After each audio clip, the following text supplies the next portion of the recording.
ஒரு காரியத்த நீங்க நல்லா யோசிச்சு பாருங்க.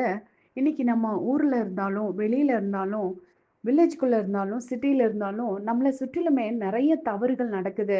அந்த தவறுகள் அவ்ளோ பெரிய தப்பு செஞ்சாலும் யாரும் எதையும் கண்டுக்கிறதில்ல. ஆனா 2000 வருஷங்களா ஒரே ஒரு காரணத்துக்காக ஜனங்கள், அதுவும் கிறிஸ்தவ ஜனங்கள் துன்புறுத்தப்படுறாங்க. அது என்ன காரணங்க?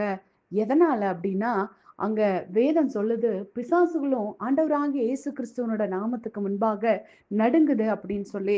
ஆண்டவராகிய இயேசு கிறிஸ்துவ எங்க ஆராதிக்கிறாங்களோ, எங்க அவருடைய நாமத்த உயர்த்துறாங்களோ, எங்க தேவனுடைய நாமத்துக்காக விண்ணப்பம் ஏறெடுக்கப்படுதோ, அந்த இடங்களில் எல்லாம் பிரச்சனை உண்டாகுது, உபத்திரவங்கள் உண்டாகுது.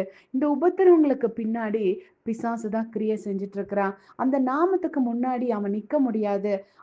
அவனால அந்த நாமத்தை எதிர்த்து செயல்பட முடியாததுனால, ஜனங்களை ஏவி விட்டு, அந்த நாமத்த பத்தி யாருமே பேசக்கூடாதுன்னு சொல்லி, அப்போஸ்தல நாட்களிலிருந்து இந்த நாட்கள் வரைக்கும் அவன் கிரியை செய்து கொண்டிருக்கிறான். அதனால ஆண்டவருடைய நாமம் எவ்ளோ பலமானது அப்படிங்கிறத நம்ம தெரிஞ்சுக்கணும்.